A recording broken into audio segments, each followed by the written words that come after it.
कभी सोचा है कि इंस्टाग्राम खोलते ही वक्त कैसे उड़ जाता है? नेटफ्लिक्स पर बस एक एपिसोड और कहते रात कब बीत जाती है और हम बार बार फोन क्यों चेक करते रहते हैं, चाहे कोई नोटिफिकेशन आया भी ना हो? क्या ये हमारी कमजोरी है या किसी ने हमारी आदतों को समझदारी से हैक कर लिया है? आज की डिजिटल दुनिया में हर स्क्रॉल, हर क्लिक और हर नोटिफिकेशन हमारे दिमाग के रिवार्ड सिस्टम के साथ खेलता है। डोपामिन के छोटे छोटे स्पार्क हमें बार बार उसी ऐप पर लौटने के लिए सिखाते हैं। यही सचनीर एल की किताब हुक्ड खोलती है। कुछ प्रोडक्ट्स सिर्फ टूल नहीं रहते, धीरे धीरे हमारी रोजमर्रा की आदत बन जाते हैं। अगर आप ऐसा प्रोडक्ट बनाना चाहते हैं जो यूजर को बार बार वापस खींच लाए, तो ये कहानी आपके लिए है। और हाँ, अगर आपको ऐसी किताबों से डीप इंसाइट्स चाहिए तो चैनल ऑडियो बुक 177 को जरूर सब्सक्राइब करें। यहां हम किताबें सिर्फ पढ़ते नहीं, उनके अंदर झांकते हैं। नीर एयल, जो बिहेवियरल डिजाइन के एक्सपर्ट हैं, एक सरल सा लेकिन शक्तिशाली सवाल पूछते हैं। कुछ ऐप्स हमें बार बार क्यों बुलाती हैं जबकि बाकी याद भी नहीं रहती? इसका जवाब वे एक साफ ढांचे में देते हैं जिसे वे हुक मॉडल कहते हैं। 4 कदमों में आदत की पूरी यात्रा। ट्रिगर, एक्शन, वेरिएबल रिवॉर्ड और इन्वेस्टमेंट। पहले ट्रिगर, जो बाहर से भी आ सकते हैं और भीतर की भावनाओं से भी। फिर आसान सा एक्शन जो हमें रिवार्ड की तरफ ले जाता है। उसके बाद अनिश्चित, बदलता हुआ रिवार्ड जो दिमाग को जिज्ञासु और लगा हुआ रखता है। और आखिर में हमारा अपना इन्वेस्टमेंट, समय, डेटा, मेहनत, जो हमें अगली बार और मजबूती से वापस लौटने को तैयार करता है। आगे हम इसी रास्ते को कहानियों, मनोविज्ञान और असली उदाहरणों के साथ खोलेंगे ताकि समझ सकें कि आदत बनाने वाले प्रोडक्ट सच में कैसे काम करते हैं। चैप्टर 1, द हुक मॉडल, आदत बनाने का अदृश्य फ्रेमवर्क। कभी आपने गौर किया है, कुछ ऐप्स, कुछ प्रोडक्ट्स या कुछ आदतें ऐसी होती है जिन्हें आप चाहकर भी छोड़ नहीं पाते, जैसे इंस्टाग्राम, नेटफ्लिक्स, व्हाट्सएप या यूट्यूब। इनके बिना दिन अधूरा लगता है। लेकिन सवाल ये नहीं है कि हम इन्हें क्यों इस्तेमाल करते हैं, सवाल है कि हम इन्हें बार बार वापस क्यों खोलते हैं। नीर एल कहते हैं, लोग वो प्रोडक्ट्स इस्तेमाल नहीं करते जो सबसे बेहतर हों, वो करते हैं वो प्रोडक्ट्स जो उनकी आदत बन चुके हों। यही समझने के लिए उन्होंने बनाया द हुक मॉडल, एक ऐसा फ्रेमवर्क जो बताता है कि कैसे किसी यूजर को बार बार वापस लाया जाए बिना उसे पता चले। द हुक मॉडल क्या है? हुक मॉडल 4 स्टेप्स में बंटा है। हर बार जब कोई यूजर किसी प्रोडक्ट के साथ इंटरैक्ट करता है, वो इन 4 स्टेजेस से होकर गुजरता है। एक ट्रिगर, संकेत, वो चिंगारी जो बिहेवियर शुरू करती है। 2 एक्शन, क्रिया, वो काम जो यूजर करता है। 3 वेरिएबल रिवॉर्ड, बदलता हुआ इनाम, वो सुख जो अनिश्चित है। 4 इन्वेस्टमेंट, निवेश, वो योगदान जो यूजर को दोबारा लौटने पर मजबूर करता है। नीर कहते हैं, हर बार जब ये 4 कदम पूरे होते हैं, यूजर की डिपेंडेंसी थोड़ी और गहरी हो जाती है और यही साइकिल बार बार दोहराई जाती है जब तक कि वो आदत न बन जाए। स्टेप 1, ट्रिगर, शुरुआत का संकेत। हर हैबिट की शुरुआत एक ट्रिगर से होती है। कभी कोई नोटिफिकेशन हमें पुकारती है, कभी बॉर्डम, अकेलापन या चिंता अंदर से पुश करती है। एक्सटर्नल ट्रिगर्स जैसे पॉपअप्स, अलर्ट्स और इंटरनल ट्रिगर्स जैसे भावनाएं या क्रेविंग्स मिलकर हमारे बिहेवियर का इग्निशन बनाते हैं। उदाहरण के लिए, जब आप बोर्ड महसूस करते हैं, इंटरनल ट्रिगर, आप इंस्टाग्राम खोलते हैं, एक्शन, वहां कोई फनी रील दिखती है, रिवॉर्ड, और आप उसे लाइक करते हैं या शेयर करते हैं, इन्वेस्टमेंट। बस यही से शुरू हो जाता है लूप नंबर 1। स्टेप 2, एक्शन, वो छोटा कदम। ट्रिगर के बाद आता है एक्शन, वो बिहेवियर जो रिवॉर्ड तक ले जाता है। नीर बताते हैं कि एक्शन तभी होता है जब 3 चीजें एक साथ हो, मोटिवेशन, एबिलिटी और ट्रिगर। इंस्टाग्राम खोलना आसान है, स्क्रॉल करना एफर्टलेस है और रिवॉर्ड तुरंत मिलता है डोपामाइन का हिट। इसलिए हमारा दिमाग सोचता नहीं, बस करता है। स्टेप 3, वेरिएबल रिवॉर्ड, अनिश्चित इनाम। यहीं से जादू शुरू होता है। हर बार कुछ नया, कुछ अनप्रेडिक्टेबल। कभी कोई मजेदार रील, कभी कोई इमोशनल वीडियो, कभी किसी का डीएम। जब रिवॉर्ड हर बार अलग हो तो क्यूरियोसिटी बढ़ती है। यही अनसर्टेनिटी दिमाग को बांधे रखती है। हम सोचते हैं शायद अगली बार कुछ और बेहतर मिलेगा, और यही थॉट हमें स्क्रॉल करते रहने पर मजबूर करता है। नीर कहते हैं, predictable rewards bore us, unpredictable ones hook us. Step 4, investment. जब यूजर खुद ऐप का हिस्सा बन जाता है। हर बार जब हम किसी प्रोडक्ट में टाइम, डेटा या इमोशन डालते हैं, हम उसका हिस्सा बन जाते हैं। हम प्लेलिस्ट बनाते हैं, फोटोज अपलोड करते हैं, वीडियोस पर कमेंट करते हैं, और ये सब एफर्ट हमें दोबारा लौटने पर मजबूर करता है, क्योंकि अब उस ऐप में हमारा एक हिस्सा मौजूद है। और इंसान कभी भी अपनी मेहनत पीछे नहीं छोड़ता। इंस्टाग्राम का हुक मॉडल। इंस्टाग्राम ने हुक मॉडल को प्रैक्टिकली मास्टर किया है। ट्रिगर, बॉर्डम या नोटिफिकेशन। एक्शन, स्क्रॉल करना। Reward, unpredictable content. Investment, likes, follows, uploads. हर साइकिल के साथ यूजर ऐप से ज्यादा इमोशनली जुड़ता जाता है, और यही साइकोलॉजी इसे दुनिया का सबसे एडिक्टिव सोशल प्लेटफॉर्म बनाती है। The creators lesson. अगर आप कोई प्रोडक्ट बनाना चाहते हैं जो यूजर को बार बार वापस लाए, तो याद रखिए, हुक मॉडल सिर्फ एल्गोरिदम नहीं, ये ह्यूमन साइकोलॉजी का मैप है। ट्रिगर सही पहचानो, एक्शन आसान बनाओ, रिवॉर्ड को अनप्रेडिक्टेबल रखो, और यूजर को इन्वेस्ट करने का कारण दो। यही 4 चीजें किसी प्रोडक्ट को हैबिट बनाती है और किसी ब्रांड को इंडिस्पेंसिबल। अब सोचिए, कौन सी ऐप आपकी जिंदगी में हुक मॉडल का हिस्सा बन चुकी है? इंस्टाग्राम, व्हाट्सएप या यूट्यूब ही? कमेंट में बताइए। Chapter 2, triggers. वो चिंगारी जो यूजर का व्यवहार शुरू करती है। कभी आपने गौर किया है, कभी कभी कोई नोटिफिकेशन आता है और आपका हाथ बिना सोचे समझे फोन पर चला जाता है, या कभी अचानक बोरियत लगती है और आप खुद ब खुद इंस्टाग्राम खोल लेते हैं। कोई आपको मजबूर नहीं करता, फिर भी आप करते हैं, क्योंकि किसी ने आपके दिमाग में वो हुक लगा दिया है। एक अदृश्य धागा जो आपके बिहेवियर को खींचता है। नीर एल कहते हैं, every habit starts with a trigger. हर आदत, हर ऐप का एडिक्शन किसी न किसी सिग्नल से शुरू होता है। 2 तरह के ट्रिगर्स होते हैं। हर बिहेवियर के पीछे या तो कोई एक्सटर्नल ट्रिगर होता है या कोई इंटरनल ट्रिगर। यही 2 फोर्सेस मिलकर हमारे दिमाग की स्टीयरिंग पकड़ लेती है। एक, एक्सटर्नल ट्रिगर्स, वो जो बाहर से हमें पुश करते हैं। एक्सटर्नल ट्रिगर्स वो होते हैं जो हमें बाहर से सिग्नल भेजते हैं, जैसे एक नोटिफिकेशन, कोई ईमेल, कोई रिमाइंडर या कोई ऐप आइकन।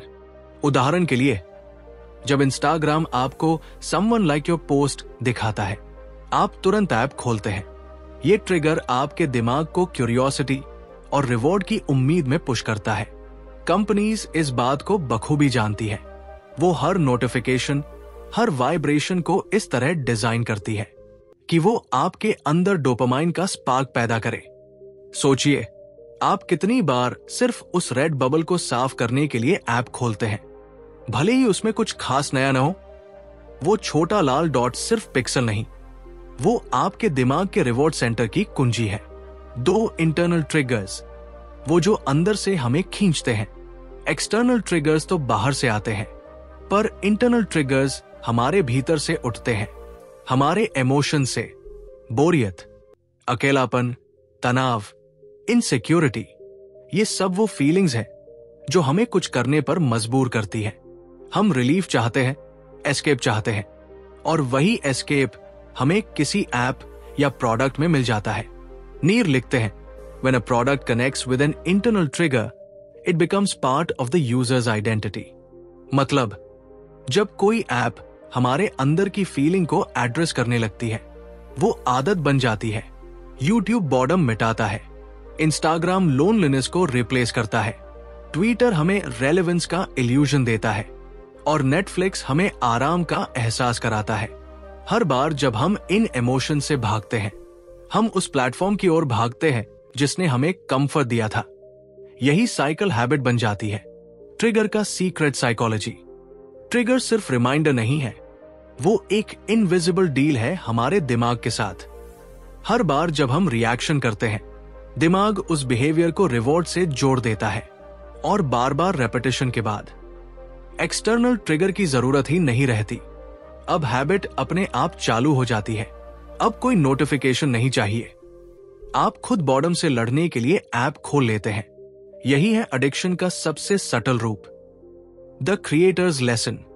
अगर आप कोई प्रोडक्ट बना रहे हैं तो सबसे पहले यह समझिए, आपका यूजर किस ट्रिगर से ऑपरेट करता है। क्या वो बाहर से पुश किया जा रहा है या अंदर से पुल हो रहा है। आपका डिजाइन तब सफल है जब एक्सटर्नल ट्रिगर धीरे धीरे इंटरनल ट्रिगर में बदल जाए। जैसे पहले इंस्टाग्राम नोटिफिकेशन भेजता है, एक्सटर्नल, फिर यूजर खुद बॉर्डम में खोलता है, इंटरनल, और यही मोमेंट है जहां हैबिट बॉर्न होती है। अब आप सोचिए, आपकी कौन सी आदत किसी अंदरूनी ट्रिगर से जुड़ी है। क्या वो बॉर्डम है, लोनलीनेस या क्यूरियोसिटी? कमेंट में जरूर बताइए। Chapter 3, action. इनाम तक पहुंचने का सबसे आसान रास्ता। कभी ध्यान दिया है, आप जब भी किसी ऐप का इस्तेमाल करते हैं, आपका दिमाग ज्यादा सोचता नहीं, बस करता है। इंस्टाग्राम पर स्क्रॉल करना, यूट्यूब पर क्लिक करना या व्हाट्सएप खोलकर चैट देखना, ये सब अब सोचना नहीं, रिफ्लेक्स बन गया है। यही है हुक मॉडल का दूसरा स्टेप, एक्शन। ट्रिगर ने स्पार्क तो दे दी, अब एक्शन वो बिहेवियर है जो आपको रिवॉर्ड की ओर ले जाता है। नीर एल कहते हैं, the simpler the action the faster the habit forms. यानी जितना आसान कोई काम होगा, उतनी जल्दी वो आदत बन जाएगा। The psychology of action. Behavioural scientist B J Fogg ने एक फॉर्मूला दिया था, BMRT, behaviour motivation ability trigger. मतलब जब किसी इंसान में मोटिवेशन हो, काम करना आसान, एबिलिटी हाई हो और सही समय पर ट्रिगर मिले, तो वो बिहेवियर अपने आप हो जाता है। उदाहरण के लिए, आपके सामने इंस्टाग्राम की नोटिफिकेशन आती है, ट्रिगर, आप बोर्ड हैं, मोटिवेशन, और ऐप खोलना बस एक टैप की दूरी पर है, एबिलिटी। रिजल्ट, आप स्क्रॉल करना शुरू कर देते हैं। फ्रिक्शन को हटाओ, हैबिट को बढ़ाओ। नीर बताते हैं कि सक्सेसफुल प्रोडक्ट्स वो नहीं जो सबसे ज्यादा फीचर्स वाले हों, बल्कि वो हैं जिनका यूज करना सबसे आसान हो।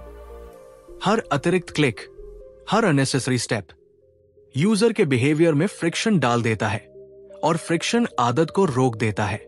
नेटफ्लिक्स ने इस चीज को परफेक्टली समझा। उन्होंने ऑटो प्ले फीचर बनाया। अब आपको कुछ भी चुनना नहीं पड़ता, एक एपिसोड खत्म होते ही अगला शुरू।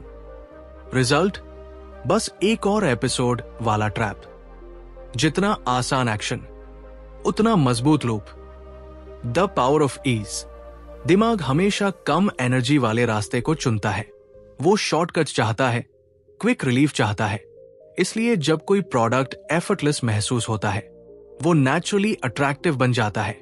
Amazon का बाय नाउ बटन, यूट्यूब का ऑटो नेक्स्ट, इंस्टाग्राम का इन्फिनिट स्क्रॉल, ये सब छोटे डिजाइन डिसीजंस हैं जो हमारी एक्शंस को ऑटोमेटिक बनाते हैं। नीर कहते हैं, products don't need to be addictive, they need to be accessible. यानी लोग एडिक्शन में नहीं, ईज में फंसते हैं। The role of motivation. Action तभी होता है जब मोटिवेशन और ईज का बैलेंस परफेक्ट हो। अगर कोई चीज मुश्किल है तो मोटिवेशन चाहिए, अगर कोई चीज आसान है तो बिना मोटिवेशन भी चल जाती है। इसलिए टिकटॉक जैसे apps low effort high dopamine design करते हैं। बस स्वाइप करो और रिवॉर्ड तैयार। किसी लॉजिक की जरूरत नहीं, क्योंकि आपका दिमाग इंस्टेंट फीडबैक का भूखा है। The creators lesson. अगर आप कोई हैबिट फॉर्मिंग प्रोडक्ट बना रहे हैं तो अपने आप से ये 3 सवाल पूछिए। 1, क्या मेरा प्रोडक्ट एक्शन को एफर्टलेस बनाता है? 2, क्या यूजर को इंस्टेंट ग्रेटिफिकेशन मिलता है? 3, क्या मैं फ्रिक्शन कम कर रहा हूं या बढ़ा रहा हूं? क्योंकि जितना आसान आपका प्रोडक्ट यूज करना होगा, उतना ही यूजर उसे दोहराएगा और रेपिटेशन ही हैबिट बनाता है। अब सोचिए, आपकी जिंदगी में कौन सा ऐप या हैबिट है जो इतना आसान है कि आप उसे सोचे बिना करते हैं? कमेंट में बताइए। चैप्टर 4, वेरिएबल रिवॉर्ड, वो अनिश्चित इनाम जो हमें जोड़े रखता है। क्या आपने कभी नोटिस किया है कि इंस्टाग्राम या यूट्यूब खोलते ही आप सोचते हैं बस 2 मिनट देखता हूं, और फिर पता चलता है आधा घंटा बीत गया है? क्यों? क्योंकि हमारा दिमाग सर्टेनिटी से ज्यादा प्यार करता है अनसर्टेनिटी से। हमेशा जानना कि आगे क्या होगा बोरिंग है, लेकिन जब कुछ अनप्रेडिक्टेबल होता है तो दिमाग उसे थ्रिलिंग मानता है। यही है हुक मॉडल का तीसरा स्टेप, वेरिएबल रिवॉर्ड, वो अनिश्चित इनाम जो हमारे क्यूरियोसिटी लूप को कभी खत्म नहीं होने देता। The psychology behind rewards. Nir ए लिखते हैं, when we don't know what's coming next, the brain releases even more dopamine. मतलब जितना रिवॉर्ड अनप्रेडिक्टेबल होता है, उतनी एक्साइटमेंट बढ़ती है। यही वजह है कि slot machines, social media feeds और ऑनलाइन गेम्स हमारे दिमाग के लिए साइकोलॉजिकल जैकपॉट बन गए हैं। हर स्वाइप, हर स्क्रॉल, हर नोटिफिकेशन एक मे बी रिवॉर्ड बन जाता है। शायद इस बार कुछ नया मिलेगा। 3 टाइप्स ऑफ वेरिएबल रिवॉर्ड्स।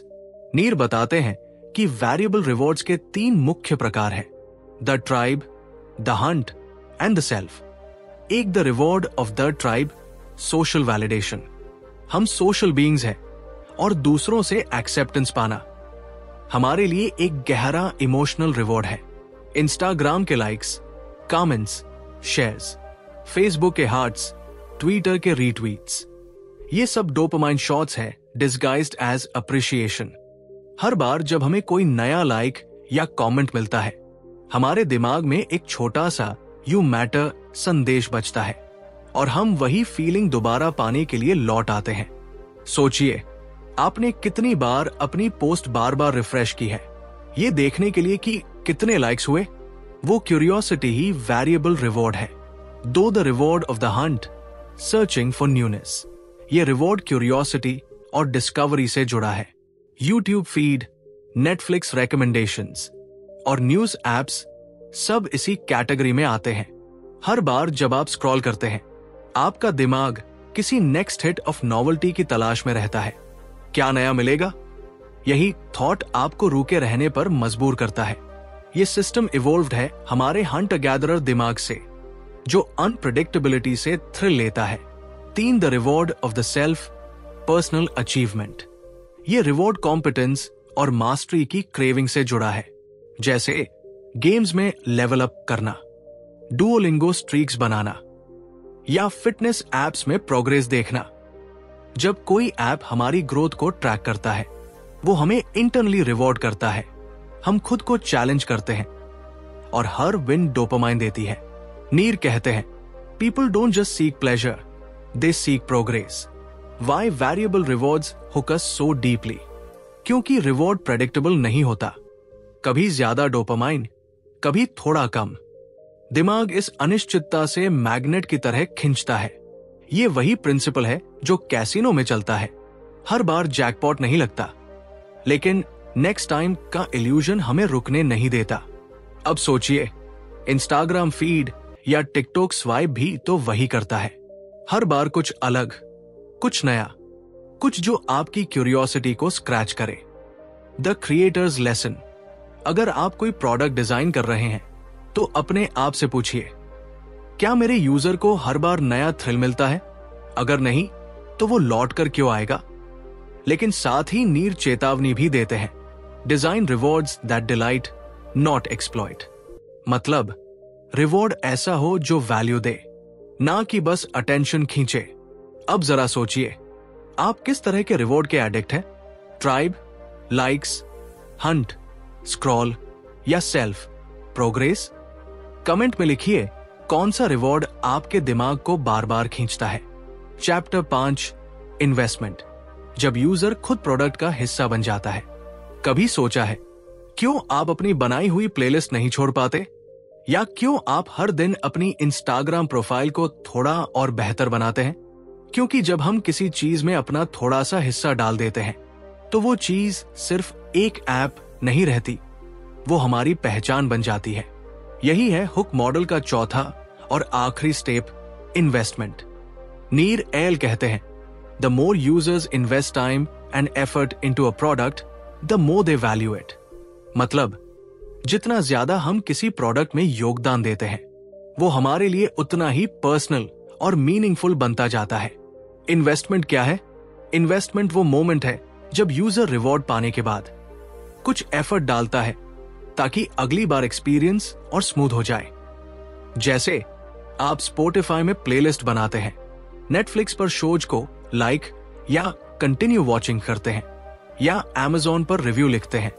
इन छोटे छोटे एक्शन से ऐप आपके बिहेवियर को और ज्यादा सीखता है और अगली बार आपको और पर्सनल एक्सपीरियंस देता है। यही लूप को और मजबूत बनाता है।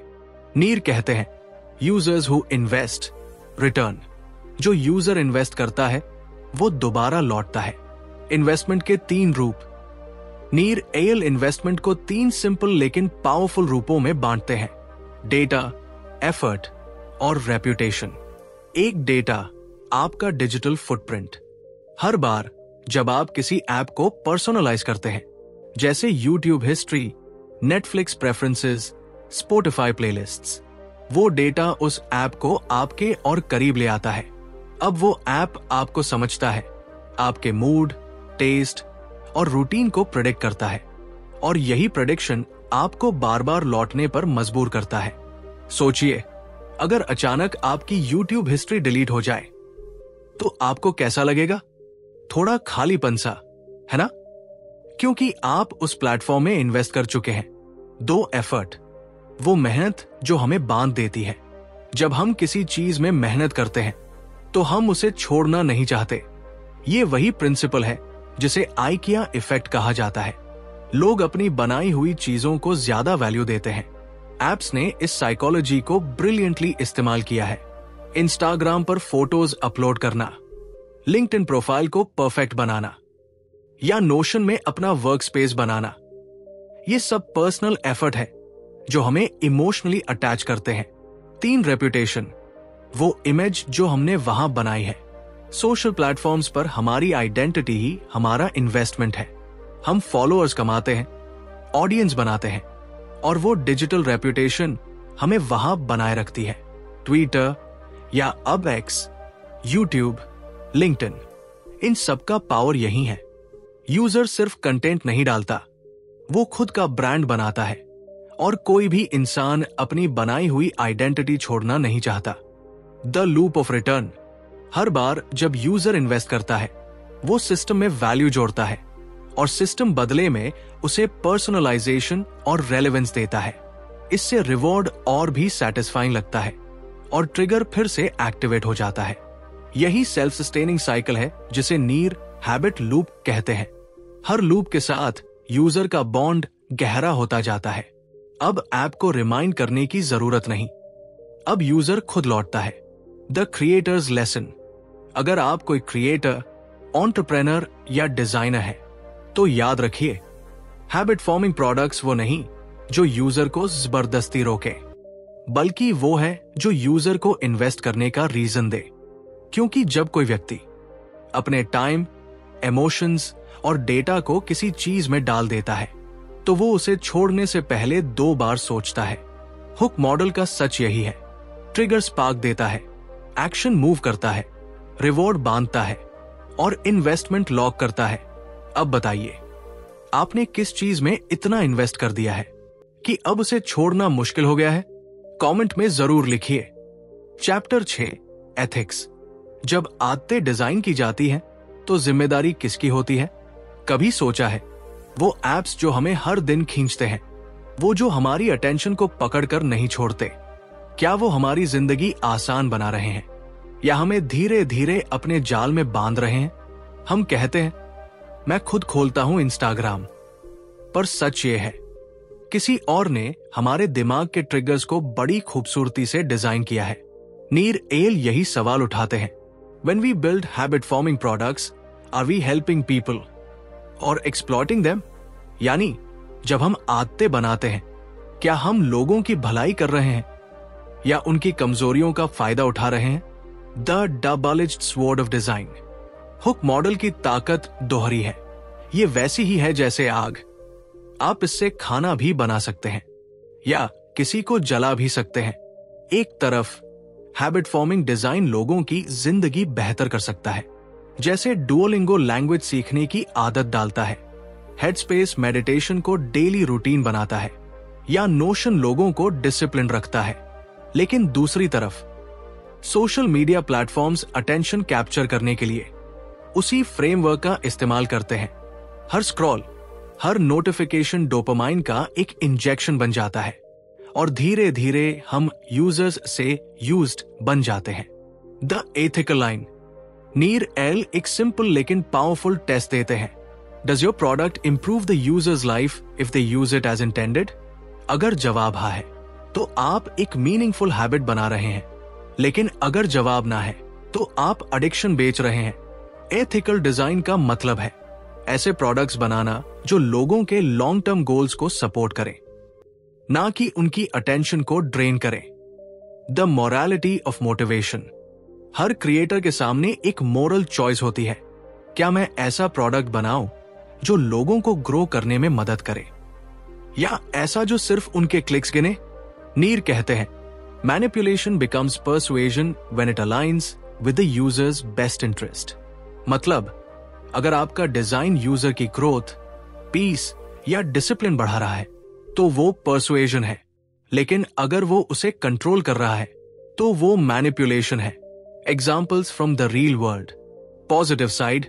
फिटबिट लोगों को एक्टिव रहने के लिए मोटिवेट करता है। काम बटा हेडस्पेस लोगों को स्ट्रेस कम करने में मदद करता है। हैबिटिका आदतों को गेम में बदल देता है ताकि सेल्फ ग्रोथ मजेदार बने। Negative side.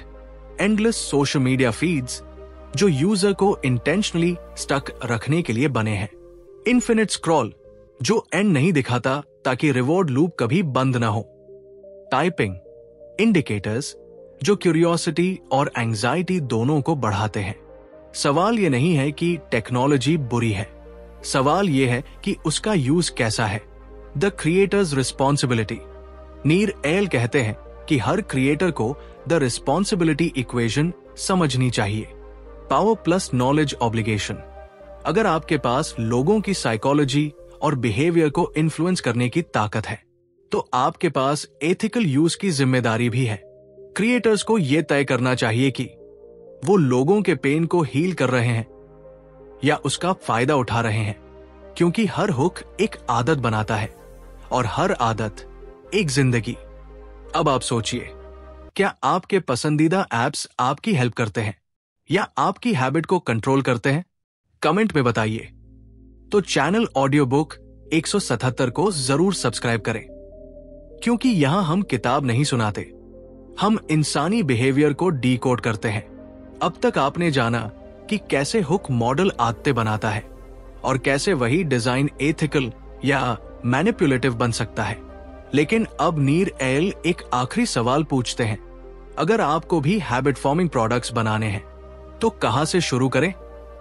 कौन सी जरूरतें, कौन से पेन पॉइंट्स किसी आइडिया को हुक्ड बना सकते हैं? Chapter 7 identifying opportunities. Habit forming products की पहचान कैसे करें?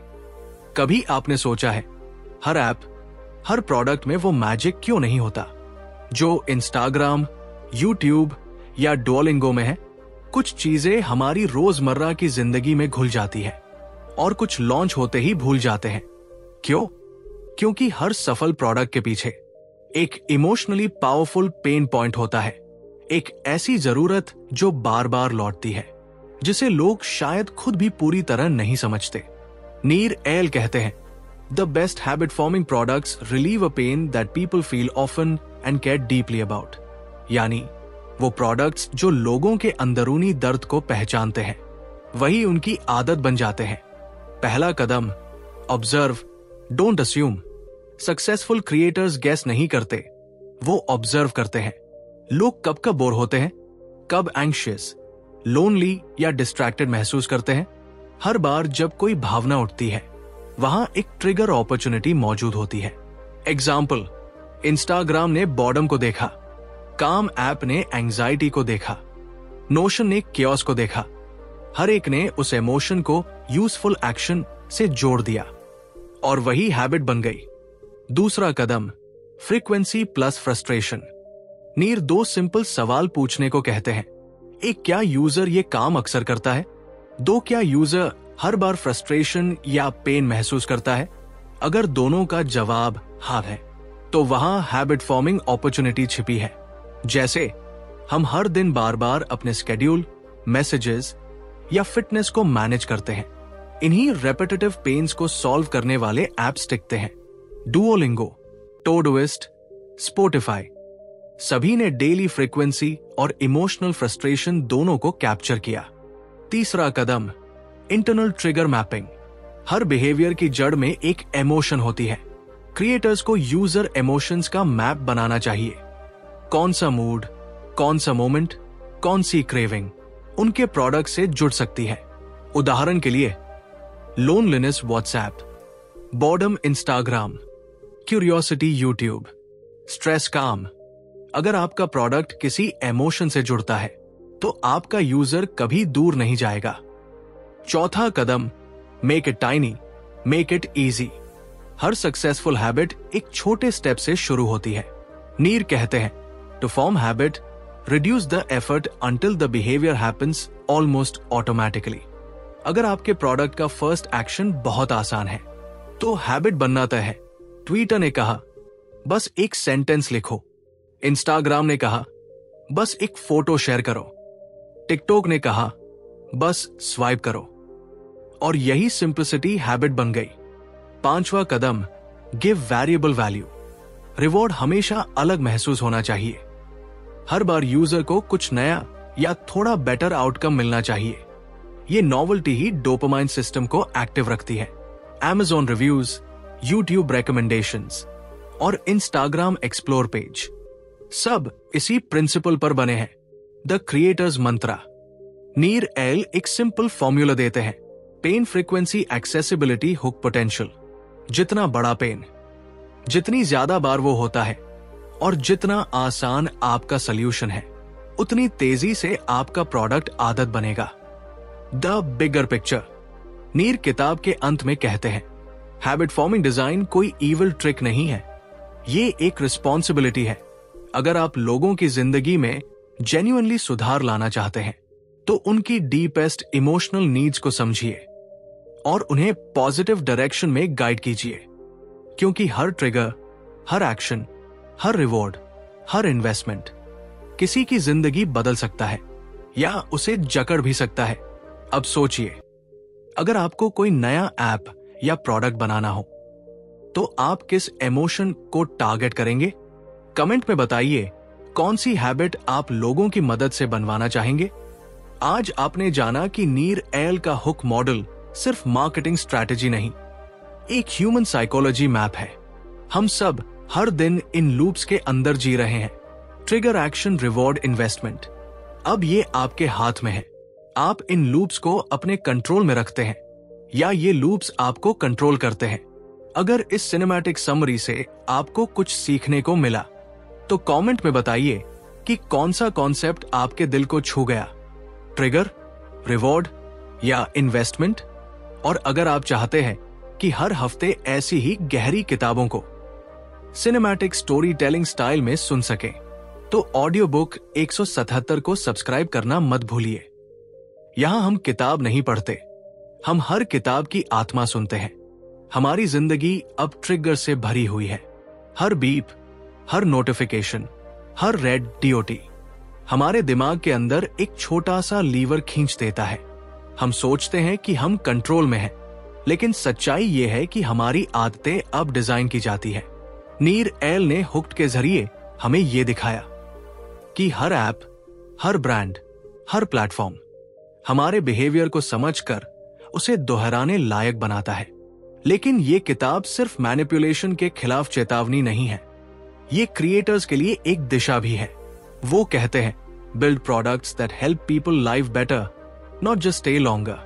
मतलब आदतें बनाओ लेकिन अच्छी, डिजाइन करो लेकिन जिम्मेदारी के साथ, क्योंकि हर डिजिटल हैबिट किसी इंसान की जिंदगी का हिस्सा बनती है।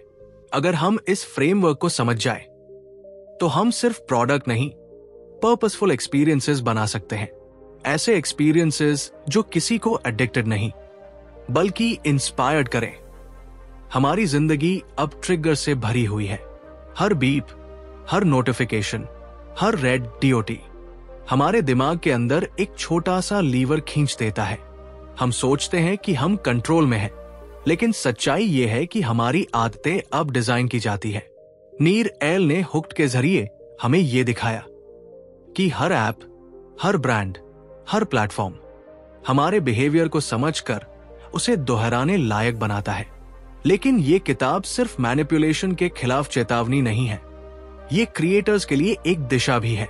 वो कहते हैं, build products that help people live better, not just stay longer. मतलब आदतें बनाओ लेकिन अच्छी, डिजाइन करो लेकिन जिम्मेदारी के साथ, क्योंकि हर डिजिटल हैबिट किसी इंसान की जिंदगी का हिस्सा बनती है। अगर हम इस फ्रेमवर्क को समझ जाए तो हम सिर्फ प्रोडक्ट नहीं, पर्पसफुल एक्सपीरियंसेस बना सकते हैं।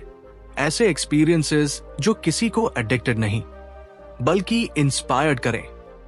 अगर आपको यह वीडियो इंसाइटफुल लगा तो कमेंट में लिखिए आप किस चीज के हुक्ड हैं और क्यों। ऐसी ही गहरी किताबों के सिनेमैटिक सार के लिए चैनल ऑडियो बुक 177 को जरूर सब्सक्राइब करें, क्योंकि यहां हम किताबें नहीं सुनाते, हम उनकी आत्मा को महसूस करते हैं।